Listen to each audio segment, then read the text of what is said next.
was October 1943, freeze conditions in the North Sea. American bomber gunners had to encounter a nightmare of aerial World War II. Against all instincts, they were taught that they have to face not the enemy combatants, but the back of them, and use physics of movement to make a hit. What was revealed, however, was that it was impossible to hit where a fighter was, but it was possible, and would change gunners into deadly marksmen to shoot where the fighter had been. It is the tale about the way in which the American gunners came to know one of the most unusual and paradoxical lessons in history, and what finding allowed them to be twice as effective in the air. At the beginning of 1941, the U.S. Army Air Forces was hit by a crisis which threatened the efficiency of their operations. There were no training facilities which were specifically developed to train aerial gunners. This was an area of extreme concern because precise firing of moving aircraft was a key in the coming bombing campaigns that the United States would be involved in. Appreciating the criticality of the situation, and that well-trained gunners might be the difference between the mission's success and a national disaster, military commanders embarked on a quest to find a solution that will help train the common man to play this very demanding position. In order to seal this loophole, the U.S. Army Air Forces had a brilliant strategic move to lease a large piece of land, 60,000 acres of the Nevada desert. This remote area provided the ideal site where a new facility could be established in its entirety to train intensive aerial gunners. Therefore, the Las Vegas Army Airfield was created and soon was the center of the arsenal of budding gunnery school locations in America.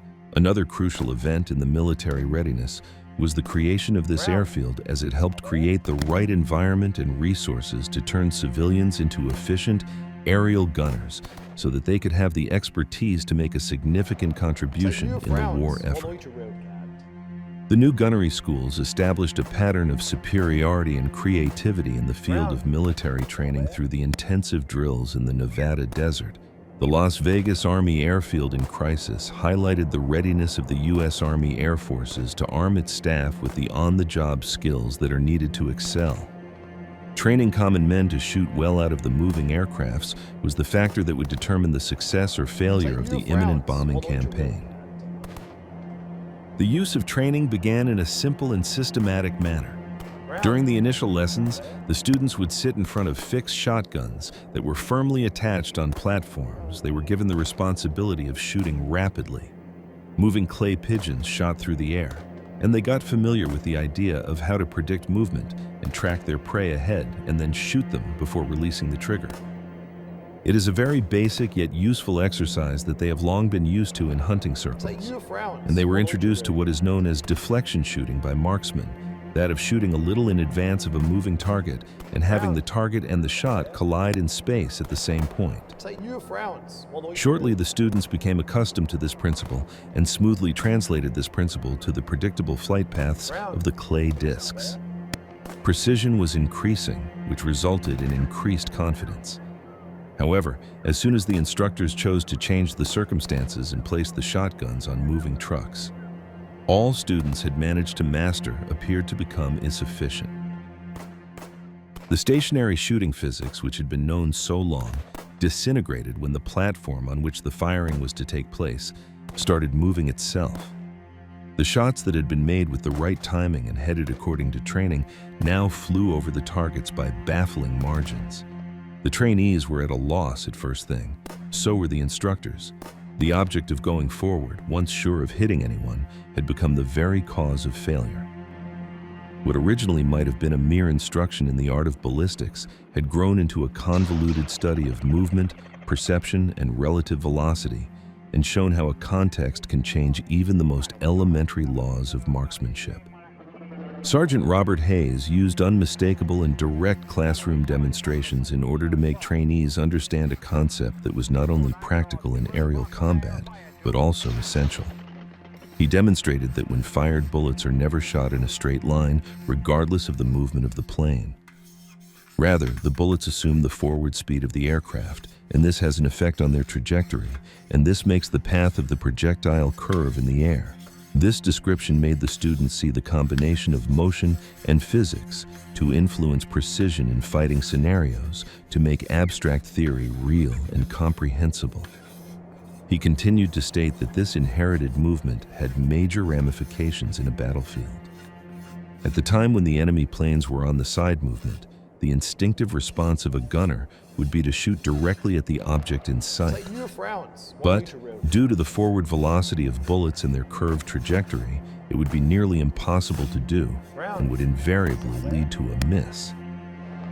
Skilled gunners had to shoot behind the target on the move so that the shot could strike its target, occasionally the plane length or aircraft length of a plane.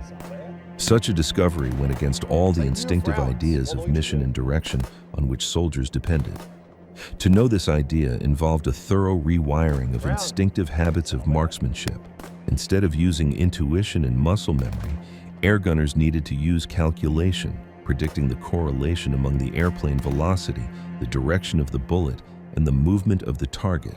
Sergeant Hayes called this precision strategy position firing, a professional method that changed the old method of shooting to a precision and timing art. The idea further developed into a doctrine of formalization and eventually came to be known as the radians of deflection. The principle provided an organized and mathematical way of arriving at the lead required in shooting at a moving object. The method considered the complicated interplay between the relative speeds, distance, and approach angles, and quantified the distance that the gunner had to shoot behind a target. It turned what used to be an art of instinct and experience to a science based on geometry and definite mathematics. When firing at an attack angle of 90 degrees like a gunner may be expected to fire a distance of up to 8 to 12 aircraft lengths behind an enemy fighter that is moving fast towards them. This kind of computation would make the trajectory of the projectile meet the position where the target was likely to be in air. Taking into account the time taken by the bullet, this system utilized the theoretical premises that had been present long enough, but never implemented in such a strict way to aerial combat. Finally, the doctrine of radians of deflection was introduced, and it became a breakthrough in gunnery. It substituted generations of intuition and visual judgment with a more systematic, math-oriented approach, with focus on precision and repeatability. Not only did this change redefine the role of skill in aerial warfare, but also technical knowledge and calculated accuracy became as important as the innate sense of timing and aim of a pilot. Starting in 1942, Las Vegas Army Airfield and other training stations nationwide created and adopted the intensive 6-week course, which was aimed at turning the recruits into good aerial gunners. This rigorous training was a mixture of technical skill and practical combat training, so that all the trainees were given the knowledge of the workings of air combat with the discipline they needed to work under stress. Much emphasis during the program was laid on learning ground school lessons, including aircraft weapon system, aerial ballistics, and safe use of machine guns. The accuracy and reflexes were developed by exercise, which included firing on moving clay pigeons, shot off a truck, and simulated the enemy aircraft behavior on the battlefield. In addition to these introductory exercises, the training became more and more complicated. Trainers with the manipulation of turrets and wire-pulled targets were shown to the recruits to make the training more coordinated, timely, and accurate. A device utilized in the program, which was maybe one of the most advanced, was the Waller Gunnery Trainer, which was a motion picture-based simulator that recreated real-life battle scenes in the air. All the shots during these simulations were recorded and analyzed, which assisted the instructors in assessing the performance of all the gunners. The achievement of the course was live, firing on towed sleeves on formation flights, advanced skills in firing, and exams that were conducted to evaluate the skills of the course in such areas as emergency response and drills. Those who displayed outstanding ability and calmness in these adverse circumstances received their silver gunner wings, which indicated their willingness to become useful members of bomber crews in the European front. The graduates of these years also represented the revolution of the American air power in World War II, when the country was becoming more focused on precision, training, and technological innovation in air combat.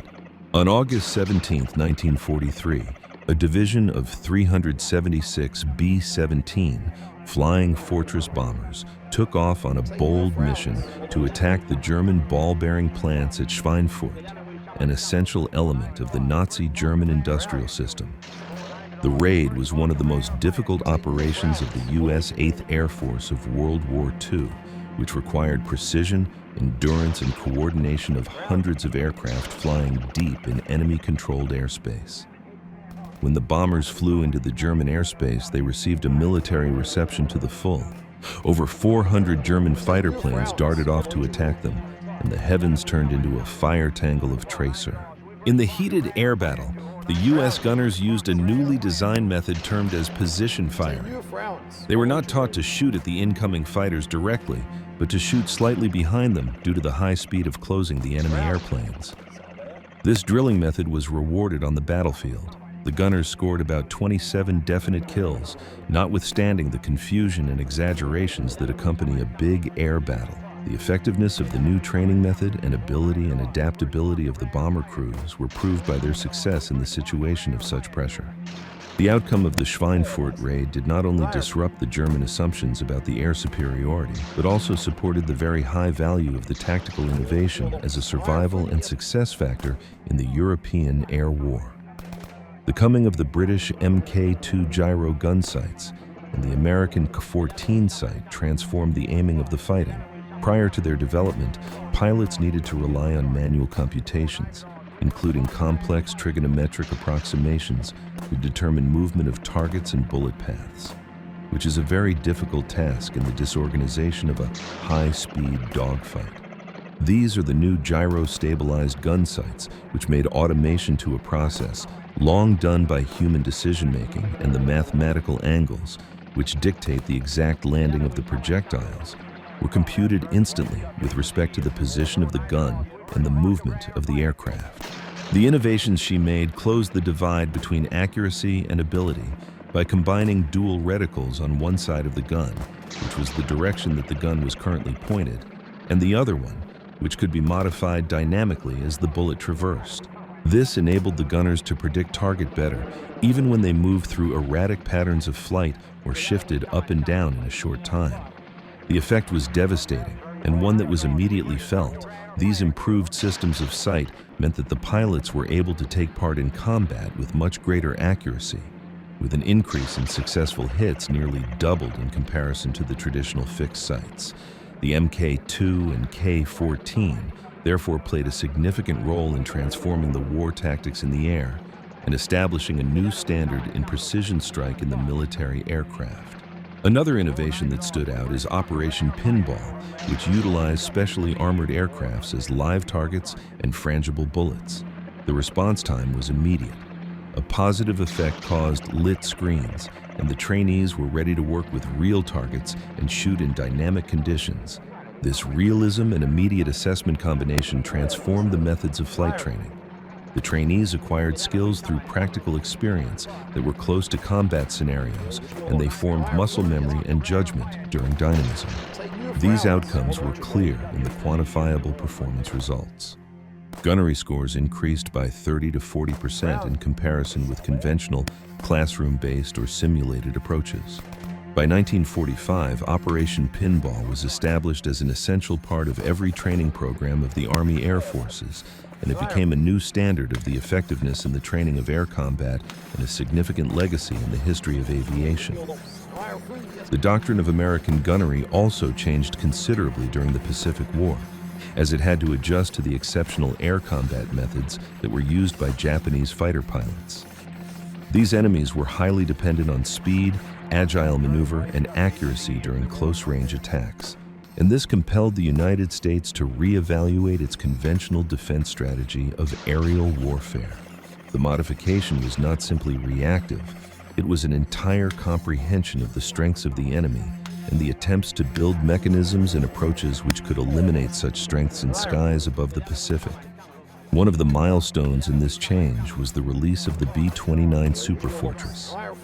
This high-tech bomber used a new design of remote control turrets, which each was linked up to a central fire control net, which had an analog computing technology.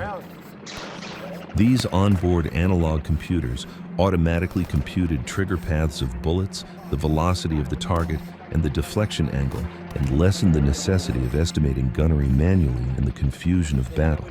Due to this, gun crews would be able to provide much more accurate and synchronized fire onto even the fast and maneuverable Japanese fighters.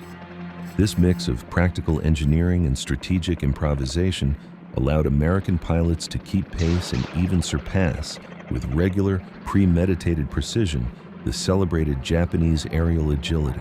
By the time the war ended, more than 214,000 aerial gunners of the U.S. had been graduated out of specialized training. These men were the essential element of the American air power, and all of them had received intensive training in marksmanship, targeting, and coordination to use advanced aircraft weapons. Such level of training was a manifestation of the awareness of the nation that accuracy and discipline in the skies could sometimes spell out the fate of operations, and hence the overall outcome of the war. Critical surveys, which followed prolonged air fighting, showed that planes commanded by trained gunners, armed with improved gun sights, superior firing mechanisms, recorded much higher successes in air encounters. Indeed, crews of bombers equipped with such crews were able to down more enemy fighters by almost twice the number of enemy fighters that were shot down by crews that were flown only with the normal equipment and with little training. The results highlighted the great importance of preparation, practice, and advancements in technology to ensure aerial superiority under the constantly changing environment. One of the main keys in this achievement was active position firing, which required technical prowess, but mental discipline and teamwork.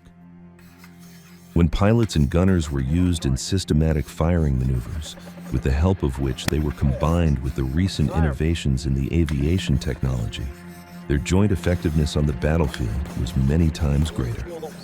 This combination of training, coordination, and innovation was decisive, as it made sure that American bomber crews were able to protect themselves and complete their missions more efficiently and confidently.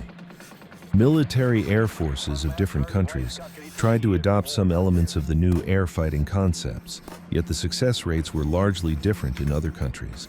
Never was the systematic method of position firing entirely adopted by the German Luftwaffe.